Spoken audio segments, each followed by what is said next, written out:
In part 1 of this video, I talked about what I considered to be the foundation of everything about investing without your own money. I told you the story of how my parents often told me that money is the foundation for my money, and how I decided to look for another opinion about money.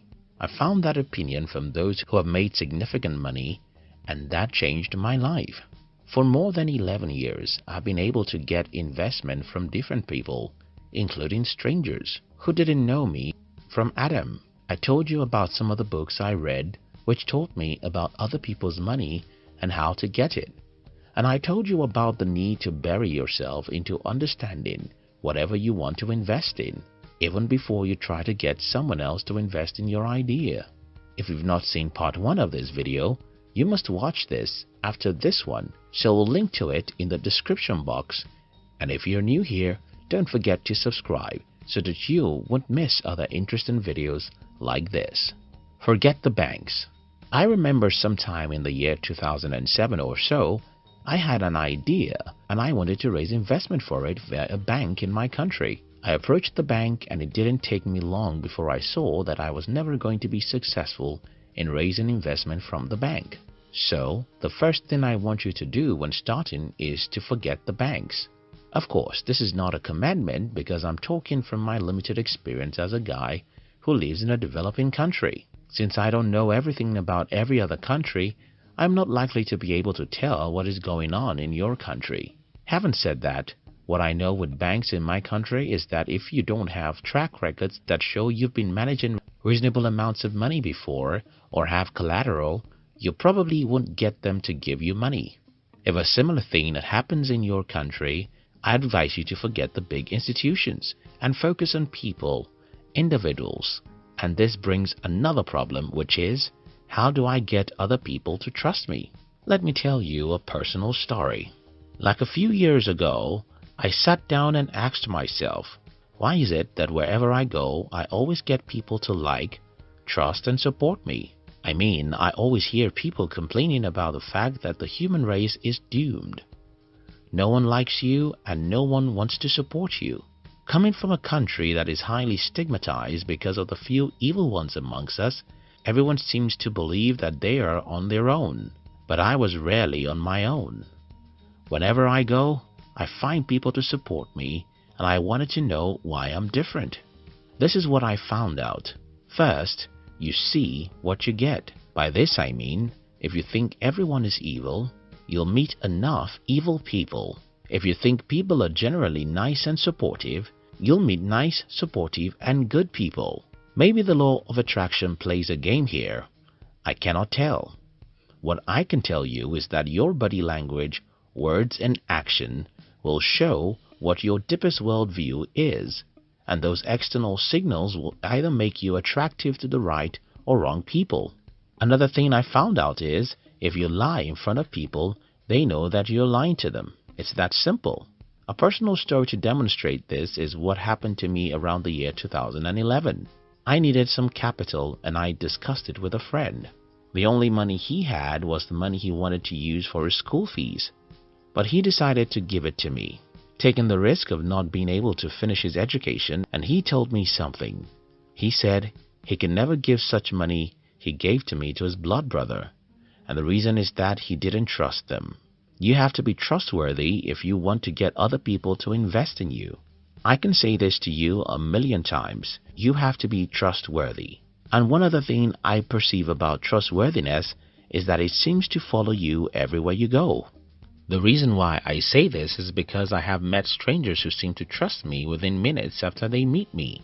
Again, I am not a psychologist and I can't tell you how that happens, but I suspect that something in your body language, voice and words tend to reveal who you are to the people. So, be honest, truthful and trustworthy if you want to get other people to invest in your idea. Have a track record. Sometimes in the year 2016, I had a business idea and I needed the amount, which was a lot to me then. I sat down on my computer and I composed a mail to about 3 friends. One of them asked us to meet and we did. After our meeting, he promised to invest more than the money I needed. I was crazy and I thought he might not follow up with his promise. but it did some days after the meeting. What makes this investment surprising to me was the fact that this man, who is now my good friend, knew almost nothing about me in the real world. We met online and I had only visited him about 2 times. I lived 2 states away and there was no way on earth he could ever trace me if I decided to run away with his investment. So, what makes such people drop crazy amounts for you without any collateral, guarantee, or something like that? I've talked about trustworthiness, and that is very important. The other important thing is your brand or track records. By this I mean the combination of everything that is made up of you. For example, I think everyone who knows me has always known me to be an actor. I talk a lot, but I do even more than I talk. I am proactive and I can make sacrifices. I don't make excuses, and if I tell you I wanted to achieve something, you can trust me that I can sacrifice even my very life to achieve it.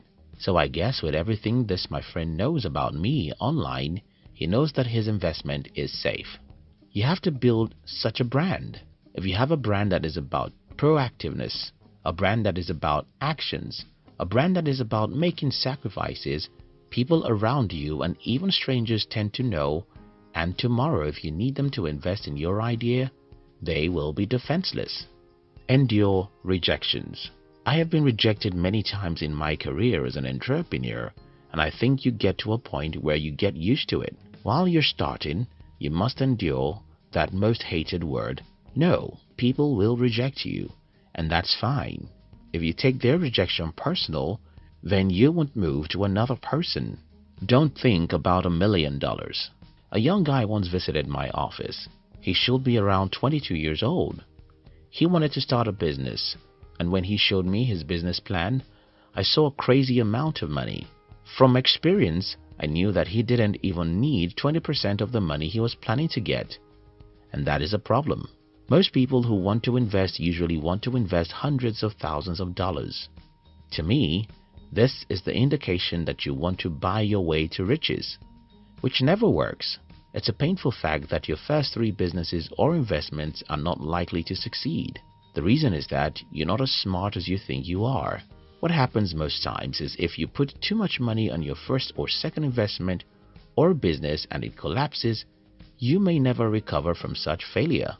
But if the amount is small, you can always stand up and try again. Another advice I have for you is, don't invest in any business until you build a business. Today, everyone thinks that Warren Buffett is a great investor. What most people don't know is that he was an entrepreneur first and foremost.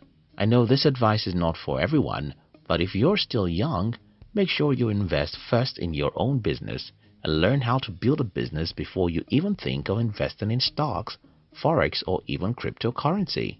The reason for this is because building your own business teaches you the fundamentals of how money is being made. That helps you to figure out the right investments from other places. Another valuable advice I think I should give you is, look at the internet and maximize every free resource the internet has to offer you. Take for instance, I am a writer, and in the past, if you want to be a successful writer, you need investments or support for a printing house. In the last month alone, more than 1.5 million people consume my work on the internet. If you convert that to the monetary value, I'll probably need $100,000 in the year 1986 to achieve that.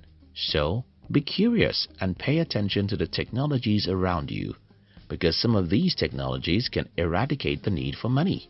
As a talkative, it is very difficult for me to know maybe I make sense sometimes. Please watch part 1 and part 2 of this video about how to invest without money 2 times and let me know if the video makes sense to you. You'll see the link to the first part in the subscription box below. We love you.